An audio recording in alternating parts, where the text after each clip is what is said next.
Hello everyone, Zeak here again to talk about the carrier. Now this is the last ship that we know of, and its role is geared towards logistics instead of combat. Out of all the capitals, this one will have the biggest impact on the field without firing a single shot. While not the ideal ship that I want to fly, it is far too important not to take if no one else is willing. As I said, the role of the ship is logistical in nature, as it acts as a mobile spawn point for non-capital vessels, as well as a repair and rearm platform. The devs have stated that this ship will have limited resources to do all this with, however, and it will need to return to a station capable of spawning capital ships in order to resupply. Whether or not it'll be able to hold player-docked ships as it warps, I currently do not know. If it can safely transport smaller vessels with it through warp and then launch them upon arrival. This would open up some interesting plays that can be made, not just in-game, but on the development side of things. As I've stated in my speed and time video, non-capitals should move slower at warp, and the warp field used by the capitals should be small. With this system, the logistical and strategical capabilities of the carrier are raised even higher.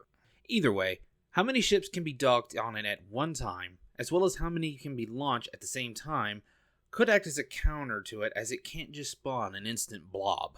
Personally, I believe the carrier should be the largest ship, seeing how as it can hold all kinds of strike crafts and the materials to rearm and repair them.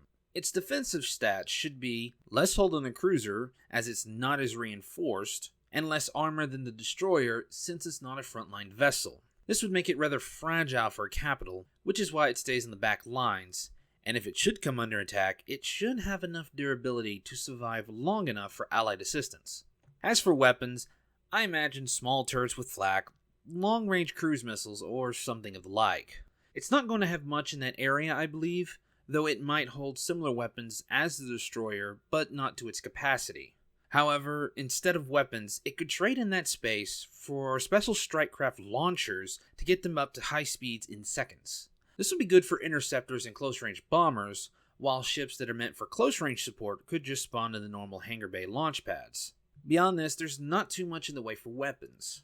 Now, I am curious if carriers will have the ability to repair capital ships at all. To do this, they could have repair drones in a special hangar bay ready to come out when needed. As they can be shot down, using them in combat would be a bad idea, and they require resources from the ship, which lowers the resources for spawning fighters. Drones would need time to repair the ship, so special drone bays could be added to speed up the process. This concept opens up new equipment and upgrades for the carrier and gives it two completely different roles to fill. Continuing on with equipment, they could add an extra hangar bay to hold more spawnable strike craft, or even allow them to launch more per wave. Just the idea for carrier-specific equipment. So the last thoughts I have for the carrier are all questions. How will carriers' reserves be handled? Will it just be a single pool called resources or ships? Or will it have two, splitting them into their own pools? This would allow for more customization on our part. The last question is just how large these pools are, and for strike crafts, how much does one take from this pool?